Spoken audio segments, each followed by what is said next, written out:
Hello, Commissioners. My name is Melanie Miles, and thank you for the opportunity to speak here today. I am the attorney that represented Riverside Terrace in their opposition to the Historic District. I too, like many of the speakers, particularly Mr. Camp with Livable Spaces, was very encouraged when I saw an opportunity for neighborhoods to conserve their character, their history, and for homeowners to be able to have a voice in the process. I was very disillusioned, however, by the draft that I saw and what's actually online as the proposed ordinance. It has many concerns within it, and I only have time to address a couple of them. Specifically, those assertions here today that the homeowners will actually have a voice in the process. This ordinance is absolutely to the contrary.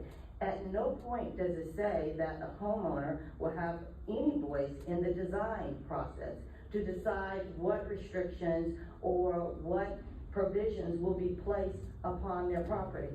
At no point in this ordinance does it indicate that the homeowners will have any say except to vote up or down. And once that takes place with 51% of whatever 51% actually means, then it's a red, it's a green light to the planning director or whatever department is going to be regulating this.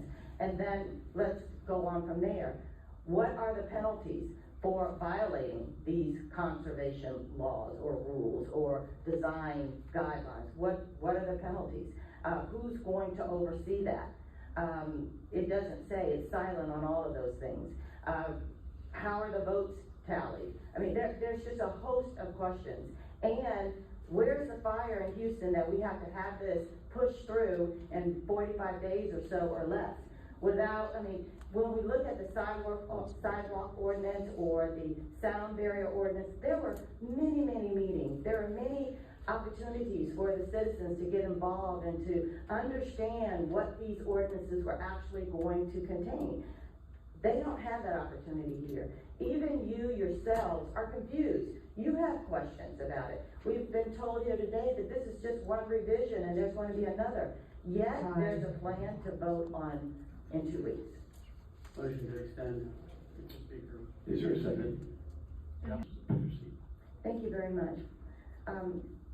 In 2 weeks, with all of these questions, and I believe that there are a lot of people and hopeful hearts that this conservation would be great for their communities, and I have a hopeful heart as well.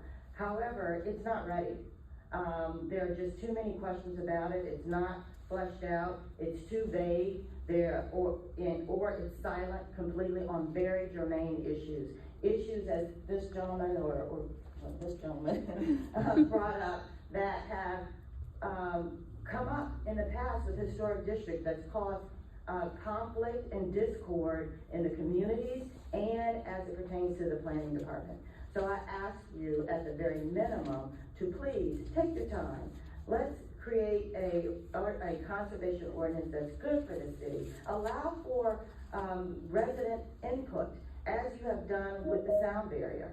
I ask your consideration for that. Thank you. Thank you.